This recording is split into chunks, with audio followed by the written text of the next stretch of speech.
गरेको छु हेर्नु जाँदैछु कस्तो भयो कुन काँक्रो हेर्नु पर्यो हेर्न त दिनदिनै हेरेको छु भयो नि अहिले यसो फलन लाग्छ त्यही हेर्नु जाँदैछु यस्तो छ यहाँ काँक्रो खेती अब यहाँ मुद बगाएको छ मैले यसरी यो गाईको मुद बगाएर अर्ग्यानिक खेती सबै डोरी लाउनु पर्ने भएको रहेछ यहाँ सबै यस्तो हेर यो लगाएर चाहिँ सबै डोरी लाउनुपर्छ अब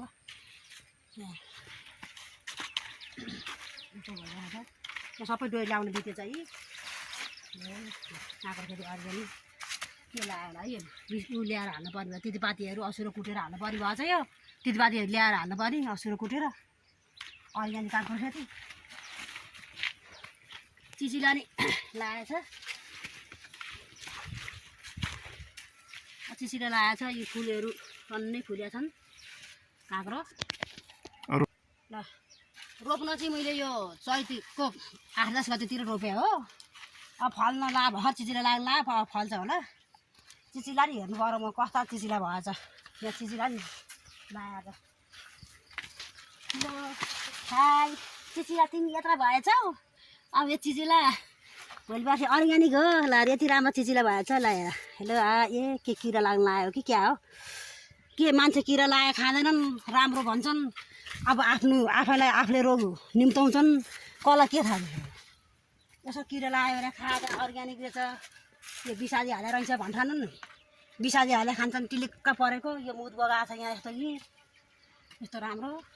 यस्तो भइरहेछ यो कागज सबै डोरी लाउनु पर्ने भएको छ बाबु हेर अब के गर्ने होला यो खै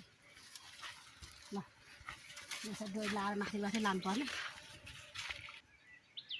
पहिला यो टमाटरमा मैले टमाटर रोपेको थियो अब आफूलाई थाहा भएन एक दुईचोटि त लगाएको हो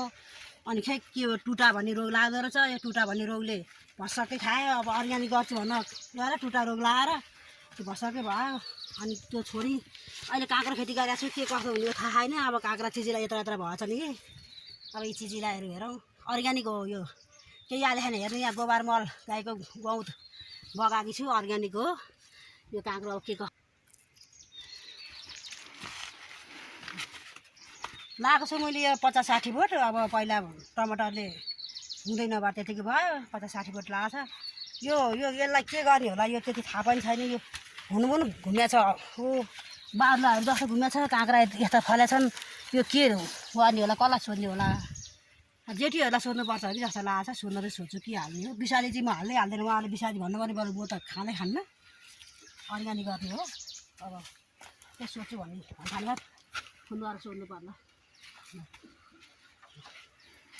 यस्तै भइरहेको छ ठिकै छ जस्तो लाग्छ काँक्रा बिरुवा त राम्रै देखिन्छ अब के कस्तो हो अब अर्ग्यानिक गर्ने भयो कि